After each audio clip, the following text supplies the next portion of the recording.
Alrighty, everyone, we'll get started. So, welcome to session 4 of Be the Founder. We're glad to have you guys back again. And today is our final session, the final of the 4 before our big pitch competition this Wednesday evening. So, we're very excited to kind of put all the knowledge we brought together and the work we've been doing on our business model canvas plans to put it into action and kind of do some spoken word of how we're going to present our pitch to our investors so we can have you guys win some award money to put towards your businesses. So a little bit about session 3, if you weren't there, you can watch it on YouTube. We record every session, but we had Miss Molly Ream Thompson speak to us about the business model canvas, and that's exactly what you guys are going to be presenting. It tells you a little bit about the purpose of your business, but also what you want to accomplish, what you want to sell, what services you want to provide, and so on. So all those resources are on Google Classroom and on YouTube, and we do ask that you submit your business model canvas if it's not already submitted already in Classroom today, or at least by the weekend, just so we can make sure you guys have that done and are prepared for the pitch competition. And we'll talk a little bit about the details of that event later in today's session, but we have an exciting guest speaker that I'll have Jack introduce for us. Excuse me, I'm a little bit lagging behind dealing with some tech issues that we're having on the side, but I'm pleased to welcome Adam Salin from Jumpstart, a local venture capital firm, and he's here to, having a few issues. He's here to teach you about pitching, and so I'm rambling at this point, so I'll let him take it away. Thanks, Jack, and thanks, Jake. This is so cool. I'm so excited to be a part of this and to connect with you guys. I am going to share my screen so you guys can see what we're working on today. So a couple of things real quick. As the guys said, Jumpstart is a state and privately funded organization that is here to help entrepreneurs. So everything from educational programming to outreach to making connections for entrepreneurs, helping them connect with service providers, investors, anything like that they need. So we are going to talk about talking to investors, and obviously a lot of that is going to deal with a pitch. But before we started, Jake and Jack and I were talking a little bit about really wanting this to really be some sharing of ideas. So please, I want to be as informal and conversational as possible. My goal was not to just kind of present at you for half hour, 40 minutes or whatever. So please, raise your hand, interrupt me, text Jack or Jake or what, message them, whatever it is, and let's talk through these things. So what we're going to really do is we're going to look at some kind of big picture ideas and how to present to investors, and look at some potential example slides and things we would want on example slides. And then we're going to kind of circle all the way back and really talk kind of big picture about what it's like to deal with investors and that kind of thing. So again, please jump in, ask questions. I want to make sure we are gearing this to what is going to help you the most. And thanks, Jake, for the wrap up on last week, because a lot of the stuff that we're going to talk about today is going to sound really familiar from what you heard last week. And in many ways, putting together a pitch for an investor is really just sort of the polishing up and prettying up of your business model canvas or your lean startup canvas, things like that. So a lot of that stuff is going to be really familiar. So let's dive right in. Please jump in, ask questions, comments, whatever, as we go. Couple ideas to kind of take you through as we talk about dealing with investors. I'm having some trouble moving the slides. Let me see. There we go. So one really important thing that you're going to kind of hear me talk about throughout this is when you are talking to an investor, when you're pitching an investor, when you're selling to a customer, you have to tell a story. You have to bring some emotion into it and really make it relatable. So one of the things that is really important when you're talking with investors is you want it to really flow naturally, and you want to relate it to the story of you, the story of your business. And one thing I always like to tell entrepreneurs about this is, at the stage that we're at, you are your business. So when you're selling your business, you're really selling yourself. So it's always good to connect it to a story that an investor can kind of follow along with and sort of become emotionally attached to and involved with. So really, really important thing. Much better to tell a story than to just kind of rattle off facts. You guys all know this from all the Zoom things you've done and so many presentations.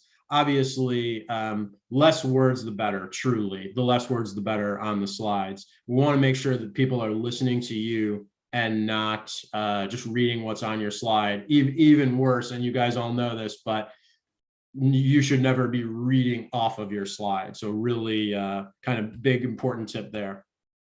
Following off of that, I have to really give a lot of credit to some of my colleagues at Jumpstart, who I've stolen some of these slides from and really helped me kind of put together what to talk about. So a lot of good resources within our ecosystem. But obviously, as you guys know, put pictures on there, put things that are relatable, and really, to me, even more than just the fact that it's better than words, pictures can really help you tell that story. And there's a lot of great places, and you guys probably know, 5 or 10 more than this, but a lot of great places to find impactful pictures. And most importantly, pictures of you, pictures of your business, your product, your service, things like that. Sometimes people ask questions about this. So I put this slide in there from one of our Jumpstart presentations. I think it's really important, in going back to the story, that your personality shows through. When you are going to partner with an investor, when they're going to invest in your business, again, your business is you. They're investing in you. So you want a partner, getting a little ahead, sorry. You want a partner who's going to really be on board and understand you and where you're coming from, and your experiences and your goals, in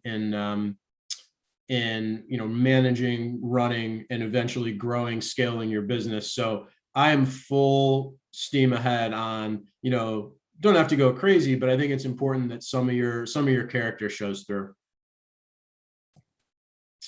Back to the story again. This is something that one of my colleagues at Jumpstart, Patrick, talks about all the time. Really tying in something to get them going, whether it's a story or whether it's a meaningful statistic or a demo of some kind. Really get kind of that like attention grabber out there that is going to allow people to really engage with you and what you're talking about. And I think you saw my slides seem to be moving, making me go a little quicker. Obviously, most important thing before you talk to an investor, man, practice. Like, really make sure you are comfortable. You're probably comfortable talking about your business to people, but make sure you're really comfortable with your slides and all that kind of stuff, and the order that you're telling the story in, and any potential questions. It really shows when people have practiced. And the flip side of that is also very true. Unfortunately, it also really shows when people haven't practiced and aren't really polished with what they're doing. And, that can reflect one way or the other on your business. So is there any questions, comments at this point before we move on a little bit? I have a question, and this is kind of, our participants are kind of in many areas. Some of them already have businesses, Yep. And some of them have ideas. How do you kind of balance having an idea and having a business, and being confident in that, knowing that that proposal of a business might change down the road? Yeah, that's a great question. I'm glad you brought that up. It's probably something I should be addressing in this presentation anyway.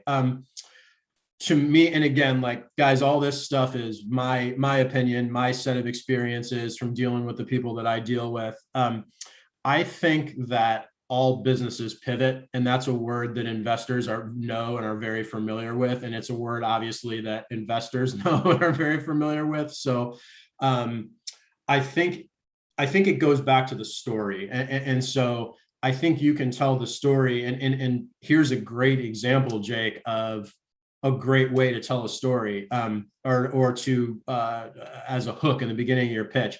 Hey, I thought there was a problem with ballpoint pens leaking, and I got ink all over my finger one day, and I thought, man, I want to start a business to stop pens from leaking.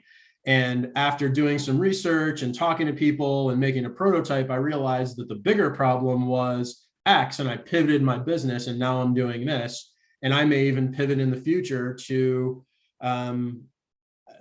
have better pens that don't leak, or the ball in there is different, whatever the case may be. Obviously, I'm just making something up, but like, I think it's good to be always looking to like sort of guess and check and pivot and be willing to move on to the next thing. And I think it's a sign of sort of strength and growth within your business that you're willing to do that. So is that hit where you were trying to go with that?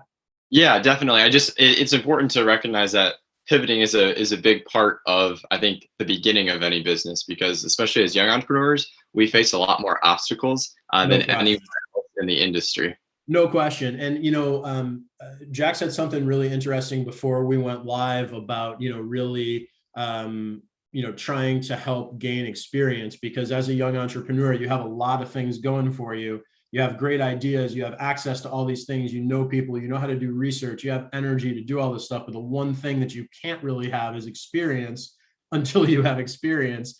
And starting something, pivoting, trying something, that's how you get experience. Like, that's the only way to do it. So, I say to, younger entrepreneurs all the time, like, and I know this is true because I've been at least around Jake and Jack enough to know you guys are way smarter than me in a lot of different ways. But the one thing I have is I've just seen more, because I've been alive, more years than you. And so that is worth something. And the only way you get that experience is by doing stuff and trying it. So, but definitely expect to pivot, and expect people to be okay with pivoting. But I do think it's important, back to your story, that you have a, you're able to discuss why you pivoted. I think that can be impressive of the reasons that you pivoted, and because you're seeing what's going on in the market, for instance, or something like that. So, yeah.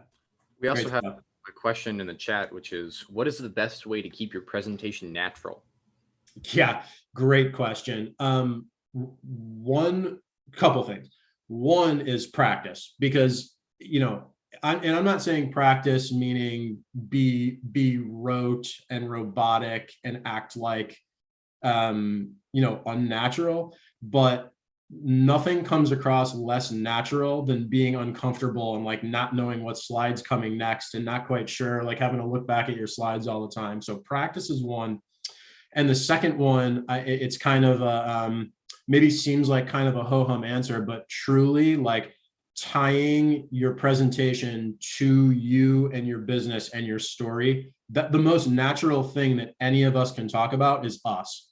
I promise you, I mean, if you guys just want to ask me questions about my life, it'll be so natural, because I'll just be talking about my experiences, right? So, you want to get to that level of sort of not just confidence and practice, but that level of, that what you're talking about really is you and represents you. So, and if you guys have follow-up questions, jump in for sure, because they're really great questions and good discussion. I'm going to keep rolling with a couple more of these, but again, jump in. Something that not a lot of people think about is it's really important to know your audience. Many times you can, if you know who those people are that you're getting in front of and some of their experiences, it makes it easier sometimes to craft some of your comments around maybe some of their experiences or what they've done in their career, or that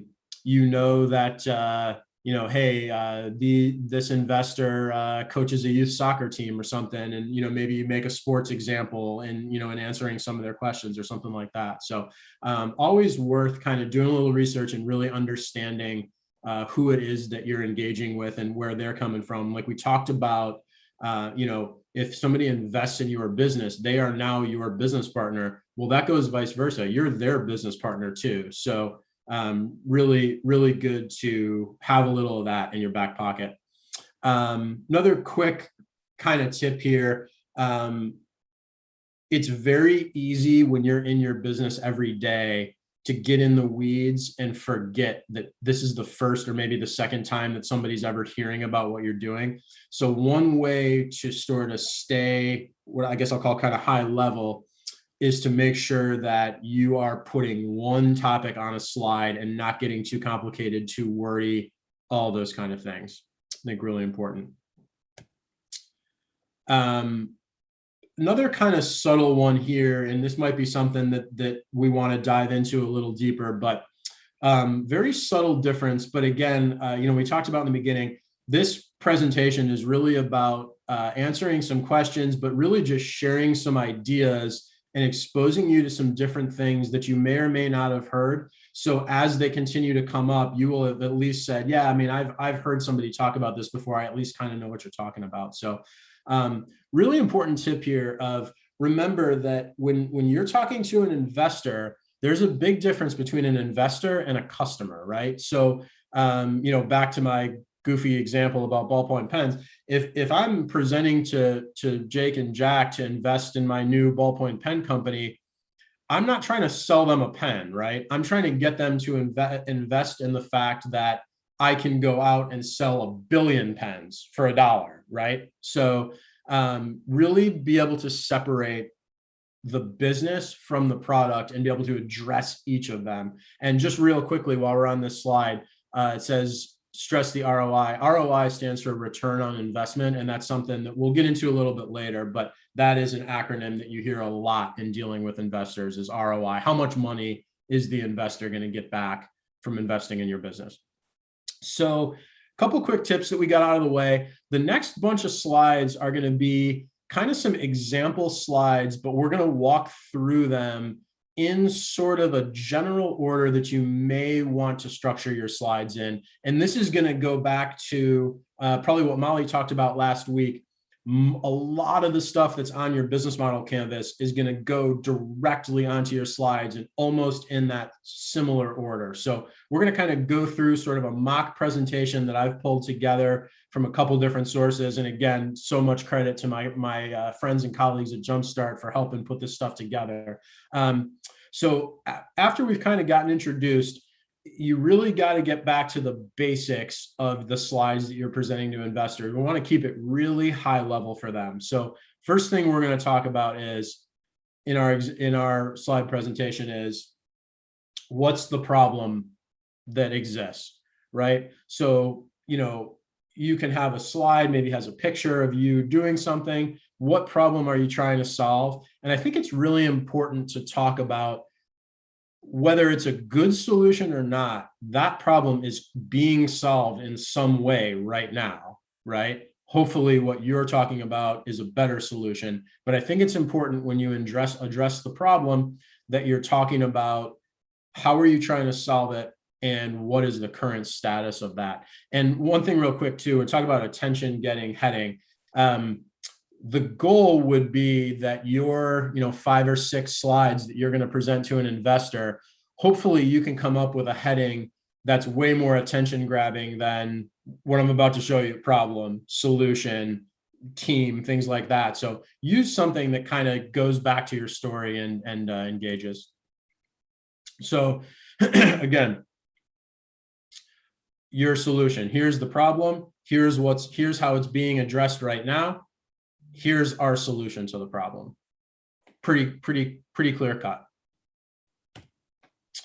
Kind of going along to sort of expand on your solution, a lot of times in business, investors are going to want to hear about competitive advantage or what differentiates you from the solutions that exist in the market, right? So we talked a minute ago about even if it's a bad solution or an expensive solution or a high maintenance solution or a sort of inertia solution, people are dealing with this problem in some way right now. And it's your job to convince your investors and obviously your customers that you are able to differentiate yourself. There's an advantage to the way that you are solving the problem. Okay, so really important. This is a really underrated kind of subtle thing that it's really important to explain why what you're doing, why the way that you're solving the problem is better than what's being done right now. All right. Many times we want to talk about our competition. So this is a slide out of a slide deck for a company called Candace's Candles that we use as an example sometimes. And I put this slide in there, and there's going to be a couple more like it a little further on. This is an example to me of, I don't really love this slide. This slide's a little busy to me. Like, to me, I would rather have less words, more images, and address, I think it's important that you address the fact that there is competition out there. There's somebody else trying to solve this problem in some way. No investor wants to hear there's no competition, nobody is doing this, because that is almost 99.99999% of the time patently untrue. And I have to say, again, kind of a subtle thing in how you're telling your story, it adds credibility to you and your story for your investor to understand that, hey, I've done the research. I know that there's other people out trying to solve this problem, and I'm going to back up a step. Here's why we're better than those folks. So we come to our next slide, and you can see there's some different ways to tell the story. Like I said, this slide is a little busy for my liking, but it illustrates the point, right? Candace's Candles is great at these things, and some of the competitors don't do some of these other, or don't have some of these other traits. All right. Really important, again, I mean, sometimes it seems obvious, but I think it's really important to say, you want to give a demo, give a picture. How does your product service work? We've talked about the problem, the solution, how we differentiate from the competition, but show it. What is it? How does it work? What is better about it? Give a demo if you have I know you guys may be talking about, excuse me, sometimes with software like a MVP, a minimally viable product. Maybe you have a no-code environment demo that you can put up, or a video you can show of your product working, something like that. But certainly worth showing, and again, showing better than telling how your actual product or service works. Something that a lot of people like to touch on is who is going to buy this? Who is the customer for this? And to be able to explain, kind of, not to say like, oh, Jack is my customer, but to say, people between the ages of 18 and 25 who wear glasses are my, kind of typical customer persona, right? So, or, people under the age of 30 who've started businesses in Ohio are kind of the customers that I'm trying to get to, right? So always good to dig in a little bit, and to kind of make a similar point to what we talked about a second ago. It shows that you've done some research. It gives some credibility and makes the investor sometimes more comfortable with the fact that you've really studied who's buying this, what the problems are, what the solutions are. Good example of a market sizing slide. So you've talked about sort of who my general customer is. And now I'm basically saying, I've done some research to understand that this is a big market, that there's a lot of people, there's the ability to scale. Okay, so good example of how to put something like that together. Always want to talk about your team and talk about you and the team that you're building around yourself. A lot of people, just because of the flow of their presentation, like to put some of these slides about the team and their background in the beginning, because many times I think that it just makes for a story that flows better. But there is no order that this has to go in. Whatever order your story flows best, to me, is the way to do it. So, but definitely very important to talk about your team, because it takes a team to make these kind of things successful, as you guys know. Again, back to Candace here, our candle store. Good example of how you may want to show, again, as you're telling your story, the progression of your business over the years, and maybe some goals as well. So again, I'm blowing through these slides a little bit, because I really just want to give you an example of what something like that might look like, and sort of just give a very kind of what I'll call 10,000 foot view of some of the different things you want to have in your deck. but don't feel like, oh my God, I got to know exactly what this looks like and do it exactly this way. Just want to expose you to some of the different ideas of things that people will show to investors. So great example of some timelines and milestones. Hey, Adam, we have a Yeah. question in the chat about the Yeah. team slide. Yeah. Someone asked, if your team is just you right now, would you just include information about yourself?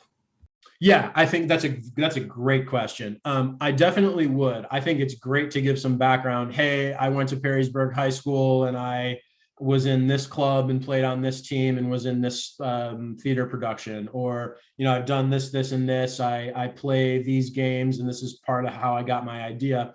But I also think you always sort of want to have an eye on the future. So maybe like one of your bullet points in your team slide might be, hey, I think the next person that I would want to get involved would be, I need somebody who understands manufacturing or 3D printing plastic for my pen company, right? So the next person that I'm going to add to my team is going to have some manufacturing experience, or needs to have some legal experience, or needs to have some sales experience, things like that. So it's always okay to say, hey, here's where I'm trying to get to, because everybody knows that it's going to take a team. So feel free to say, hey, it's just me right now. It's bootstrapped, it's minimally viable, it's kind of lean business model, all those kind of things. But feel free to talk about where you're going with that too. Anything else on that before we? And I would just like to add, could you explain what minimally viable is? I can't say that word.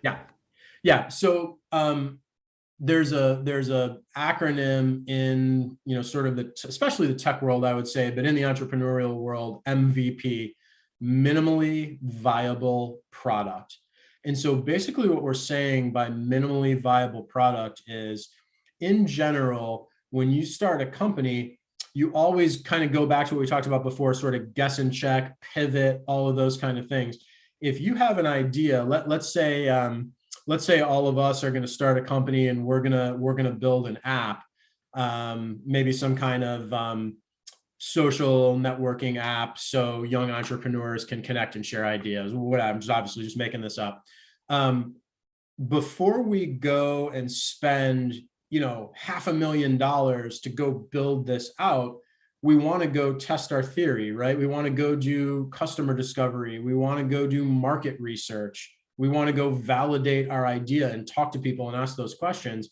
And so as you go and as you learn about what your product is going to become, or your app in our case, as we're making this example, the first thing you want to do is you want to be able to build something with some minimum functionality, the absolute bare minimum functionality that is could be more of almost like a glorified PowerPoint, or some of you have heard of like low code, no code environments, something that is very cheap and very easy to produce, that you can, I'm gonna make an example of, you can show somebody on your phone, hey, here's the wireframe of the app we curated. We've created something. We have a minimally viable product, so we can show you what we're building and show you that we've made some progress. And it may only be able to, we may only be able to click it and have a login screen, but at least it's something that we can show our investor or show a potential customer, again, showing better than telling all the time. So does that kind of address that a little bit, Jack? Can we go a little further into that? Yeah, that's good. Okay, good deal. Yeah, so always want to be saving time and money by doing, proving things out as you go before you spend money to buy things, to build things out. So back to some of the kind of example slides we're looking at, and I don't let your eyes roll back in your head here. You do not have to digest this slide. This is just an example of what a financial projection slide might look like. Again, for my personal, if I was advising you on a specific pitch to an investor, this to me is too busy. This is too many numbers, too much stuff on one slide, but it's just an example of what a general framework of a financial projection slide would look like. and again, while we're here, just to kind of, just so you have a little bit of experience, little exposure, you see up at the top, 2018 YTD, that means year to date. At the bottom of the screen, you see PTE, FTE, oops. That means part-time employee, full-time employee. Some of the other cost of goods sold, or also known as COGS, COGS, cost of goods sold, is something that a lot of times people will have in there. That's your expenses, what you're spending money on. Obviously gross is sort of your, just all the money you've made. And then your profit is after you've taken out your expenses. So I'm going to move on because that's not a very fun slide, but just again, something to show you, good example. Always want to, when you're talking to an investor, you always want to tell them what the opportunity is. Hey, I need to find an investor to put $100,000 into my business. But most importantly, I'm going to give you some terminology here. You want to talk about uses of funds. People talk about sources and uses. Hey, the sources are some private investors, and the use of funds, the more you can get into detail to tell the investor what you're going to be spending your money on, the more confidence they're going to have in what you're doing. But also, again, back to that, we talked about some of that kind of built-in credibility, almost like subconsciously building credibility with your investor. If you can show exactly, so this slide is great because there's some pictures and it's not very wordy, but I would encourage you to have, hey, of the $100,000, I'm going to spend $62,900 on equipment. Really understand what your expenses are so you can tell them exactly where their money's going, and they will feel much more comfortable with that. So another good example slide. And for our last example slide, before we go in a little bit different direction, always want to have a thank you and some questions, and maybe even appendix with some extra information ready to go. I'm going to stop. I have a couple kind of big picture thoughts and for a discussion, but I want to stop here for a second. Any questions, comments, concerns, things you want me to back up on before we go a little bit more high level for the rest of the time?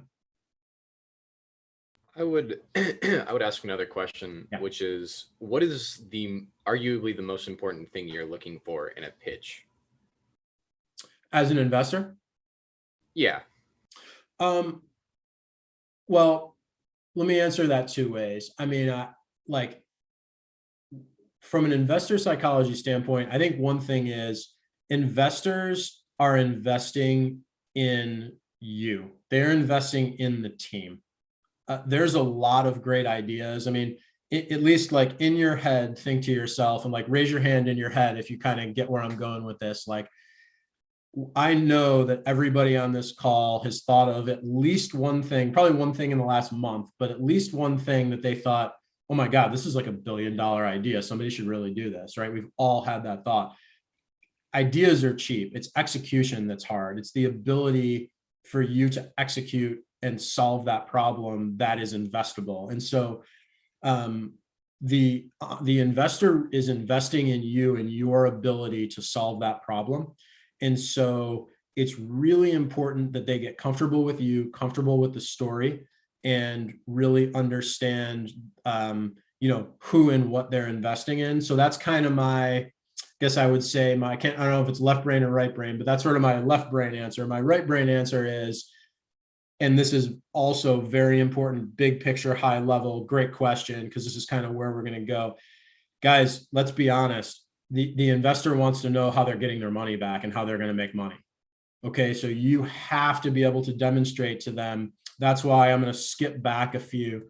That's why it's so important to be able to say, hey, this is a $1 billion market. This is there are 30 million people who have this problem around the country or around Ohio, whatever you're talking about, right? So the investor is always going to be thinking about, okay, Adam, that's great that you have this pen business, but as I'm trying to get Jake and Jack to invest in my pen business, in the back of their head, they're thinking, okay, well, how many pens does this guy have to sell for me to get $1 million back on my $100,000, right? So they're going to start backing out the math at some point and thinking, okay, if it costs him $1 to make a pen and he's selling it for $2, therefore he's going to make $1 on each pen.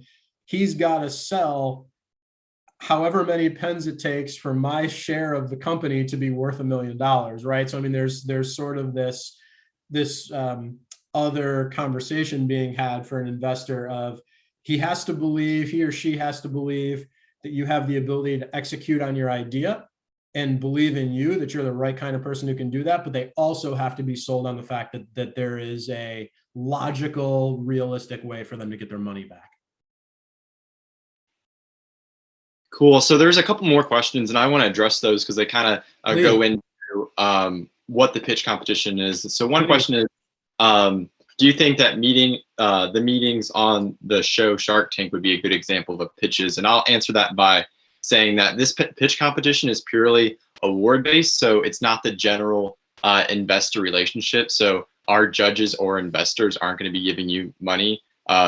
It's just purely presenting your ideas. And then another question asked, what questions could you expect? And I'll put in the chat right now, the judges are going to be looking at three things: creativity, viability, and presentation. So maybe Adam, do you want to talk about creativity, viability, and presentation, or any tips you have on those?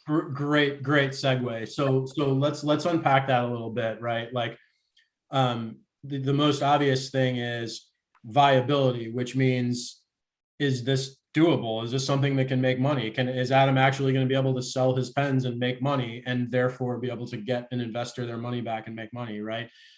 Creativity. I mean, is this, how are you solving the problem? Is it new? Is it unique? Does it differentiate?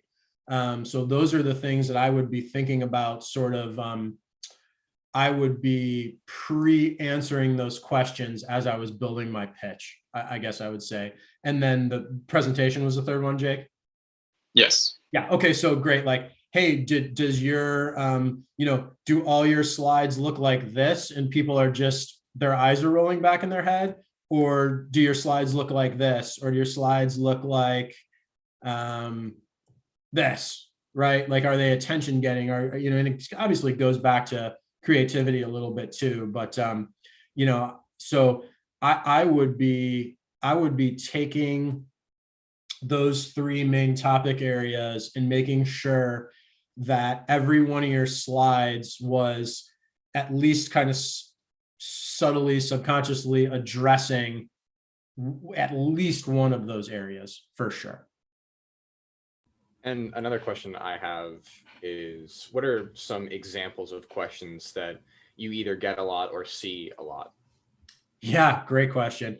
And so I want to separate that a little bit, because these may or may not be what's going on next week, because Jake makes a really good point.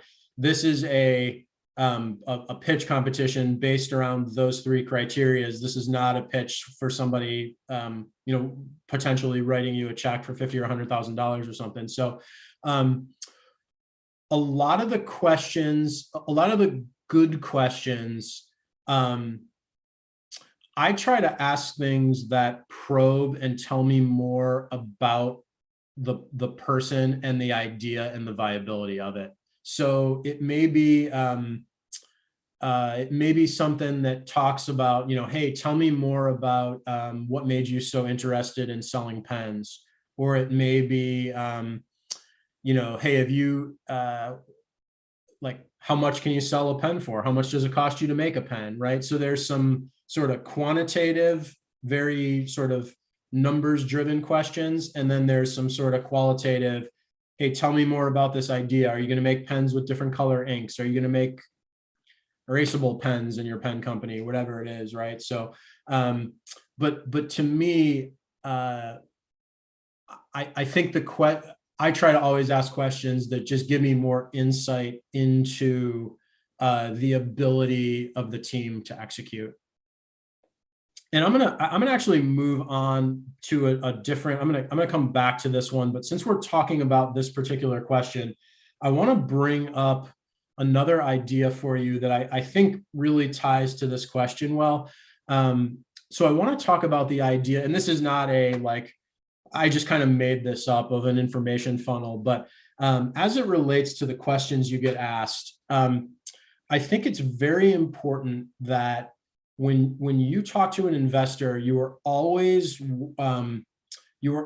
starting at what I'll call kind of a high level, what I'll call maybe a 10,000 foot view, and funneling down that information as you spend more time with that investor and they get more familiar. So I'm going to make a really silly example right now. But many times, by the time you actually get to pitch an investor, you've already had 1 or 2 conversations with them, and you're probably going to have 2 or 3 more after your pitch that we're talking about. So in the general flow of conversations with an investor, of which a pitch is just one of those conversations, I think you always want to start very high level and then work yourself down into the details as they become relevant. So for instance, let me go back to my goofy pen company and, trying to get Jake and Jack to invest in my pen company. The first time that I meet those guys, I'm not going to dive into production costs and 3D printing and different color ink. I mean, the first thing that I'm going to say to those guys is, hey guys, I have an idea to start a new pen company where the ink doesn't leak. Is that something that's interesting to you guys to hear more about? Right? That's kind of like people talk about like an elevator pitch kind of thing like that. Like that is very high level. And if those guys say, hey man, yeah, I just had a pen leak on me the other day, I'd be interested in hearing more about that. Cool. Well, now maybe we get down maybe from 10,000 feet to 5,000 feet. So my idea basically is around 3D printing pen cartridges that have a safety feature in them, which keeps the ink in better. And I believe I can produce those for cheaper and sell them for cheaper than what's currently on the market. Is that, do you guys have any questions about that? Yeah, tell me more about why you're interested in pens, or, how much is it going to take, right? So I'm kind of letting the investor steer that conversation more detailed where they have questions. I'm not just introducing myself and saying, okay, then we're going to have 9 different colors ink, and we're going to 3D print them at this warehouse in Sandusky, and then ship them here and sell them at this store, right? Like we want to start very high level and get more detailed as the investor understands more of what's going on. Because I said something a little earlier that I want to come back to, which is, remember, you are like living, eating, sleeping your business. You know everything there is to know about that. They don't. So if you overwhelm them before they really understand what you're trying to do, it's off-putting is a strong word, but it's confusing, and it gets them uncomfortable, or less comfortable for sure, with investing in the company, because they're not fully understanding it in the way that their brain works. So you really want to be able to talk to people in the way, hit them where they're at, talk to them in the way where they're at. So you want to give very big picture details and let them ask the questions to get more detailed, to make them understand and comfortable with what you're trying to talk about. Does that makes sense from kind of the strategy standpoint? I'm going to go back real quick, and we can just kind of leave this up as we're having any further conversation. This is something that some of my friends at Jumpstart shared with some folks who are working on a program called Build Your MVP that we put on as a 6-week program to help people who vetted out their ideas build that minimally viable product. So I'm not going to read the slide. You guys can see this. We talked about a lot of this stuff, but it's just good to have it all in one place. That's all I specifically had, guys, but I would love to continue the conversation or answer questions or share ideas as long as people want to be around. Yeah, so we have one example, and it's a specific one about differentiation within businesses. And it says, how do we get investors to be interested in a product that are not necessarily new ideas? For example, a business I have right now is a handmade jewelry business. I'm struggling with what I could include as the problem or the pull to make that special in the presentation. Man, that's a great question. And let me just say,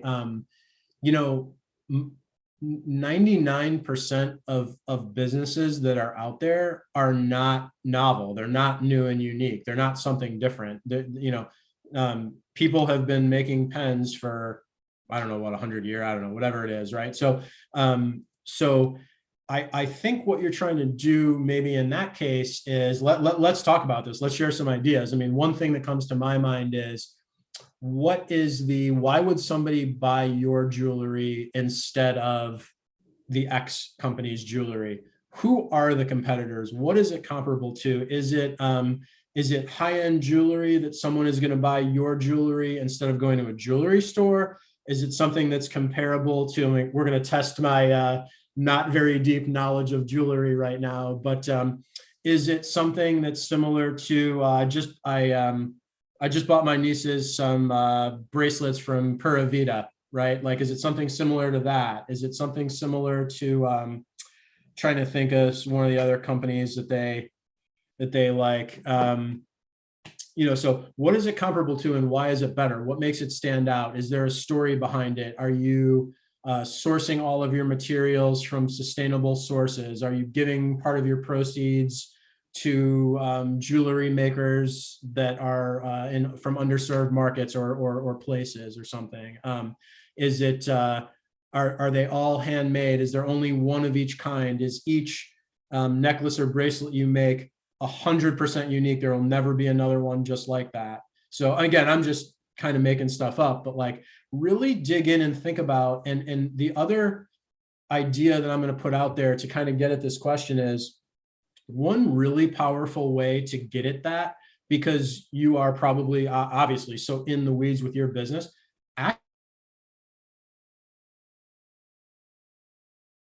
Why do you like my pens? What makes my pens cool for you? What do you like about the story? What do you guys find interesting, or why would somebody want to buy our pens? So go out and ask those questions, get customer feedback, and validate your ideas.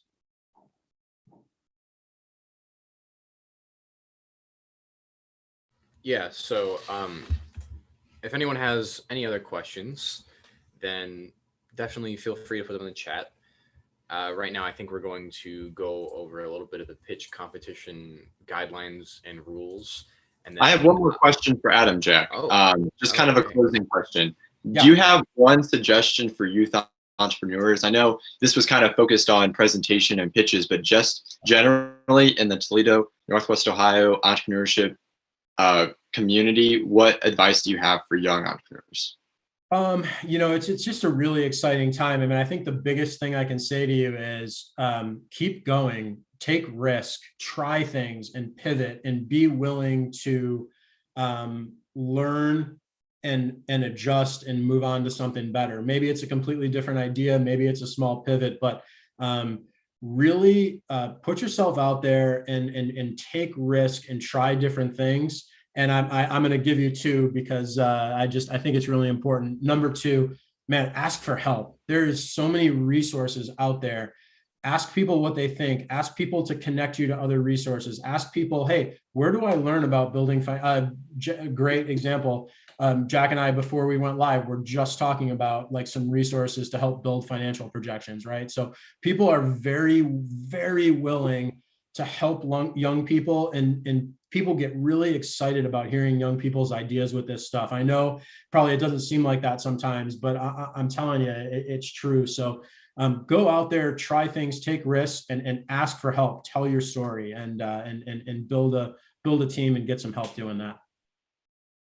Alrighty, thank you so much, Adam. We're really grateful for Jumpstart to be a part of the Toledo community and be able to contribute to small business owners and youth entrepreneurship as well. So Jack is going to bring up the slide, and we're just going to explain a little bit more of the specifics about the pitch competitions. And Adam, if you have some more time, we'd love to put you in some breakout rooms just so you can get some one-on-one interactions with some of our students, or if they have any questions with you. I am at your disposal. So just I'm unshared, right? You guys are good. So I am here till further notice. I'm gonna mute, but just let me know, get out of the way. But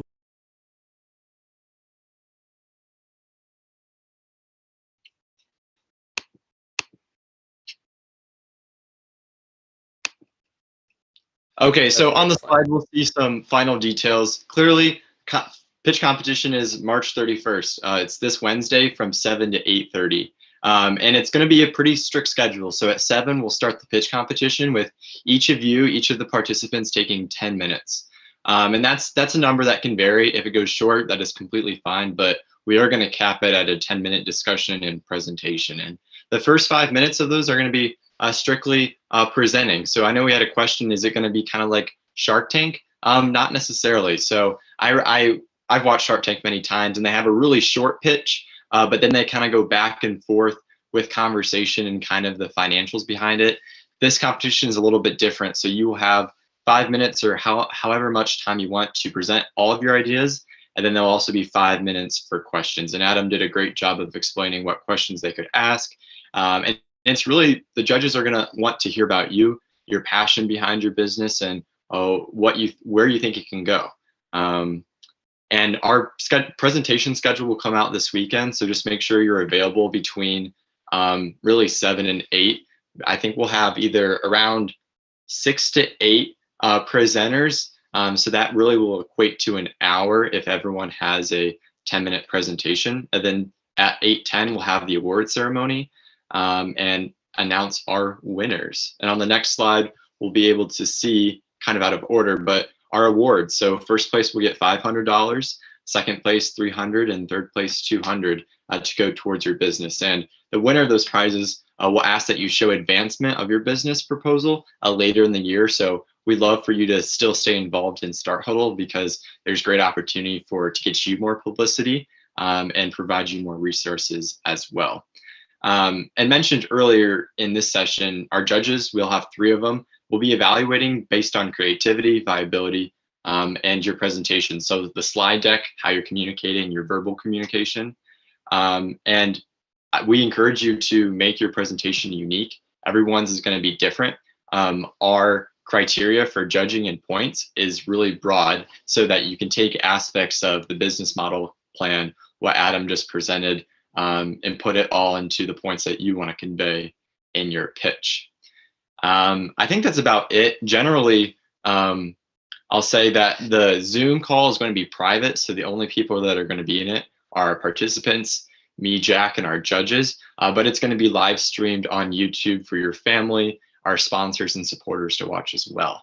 So that will be very exciting to kind of get your name out there and increase those socials as well. I have one more slide. Some other important resources for design-wise as you create those presentations, whether that's a Google slideshow or a PowerPoint. Slide Carnival is an amazing place to find templates that have great designs already made for you. Adobe Spark and Canva are great to be able to create graphics or even slides specifically. And then if you have a business existing already, put your current branding in there, put current pictures. It'd be great to show what product you want to sell if you have a prototype, whatever that may include. And we have a question in the chat. Will the video be available later if someone cannot watch it live? Yes. So any video that is recorded live on YouTube, which is all these sessions, you can watch it again. So that's the award ceremony, all the pitch competitions. And it's also a great way to maybe 5 years from now, come back to the video and say, wow, I've really improved since then with my proposal and where my business has gone. And so I'll include a link to our YouTube channel in the follow-up email after this session. Do you guys have any questions about the pitch competition? You feel free to unmute or put them in the chat. We want to make sure that you guys are completely prepared. The follow-up email will contain this slide as well. So these two important slides. So I'll just wait like 20 seconds for any final questions, and if not, we'll move on to breakout rooms and working. So I did have a question about the schedule for the competition. Will we have to get on at a certain time, or will all the students be in the entire time and watch each other's competitions, watch each other's pitches, or will we have to get on like individually? Ideally, we would love you all to be in the same room, because it's gonna be able to hear other people's ideas. If we're kind of building a community here, but if you have like a conflict, let us know and we can schedule you like earlier in the 7 o'clock hour or later in the 7 o'clock hour. And if you have to join on late, that's completely okay. We just want to make sure that you are there for your interview time. So if you have any conflicts, let us know, but we'd love for you guys to be there the whole 7 to 8:30 hour.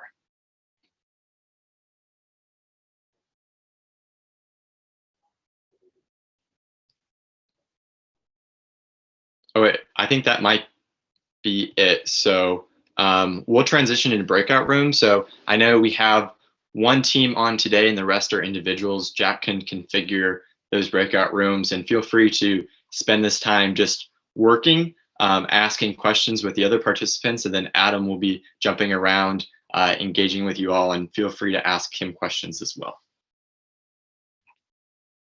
I'm setting up those breakout rooms right now. So.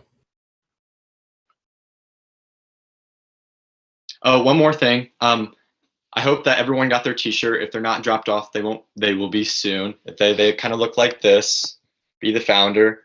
Jute Mode generously donated these shirts, so they're really exciting. They're very soft, and we encourage you to wear these on the pitch competition. So it'd be great to see everyone wearing blue shirts. And Adam, we will send one your way because we have a few extra. Were these already delivered, did you say? Some of them have been, yes. Others we will be delivering soon. So if we have your address, cool. I just wanted to make sure it wasn't like out on my porch and I didn't see it or something. Yeah, no, you're good. All right, I'm opening up the breakout rooms, so take the invitation when you get it.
links to the slideshows we saw today and the schedule to our pitch competition Wednesday. And we can't wait to see you all. So have a great afternoon and have fun preparing for Wednesday. Good luck, everybody. Thank you.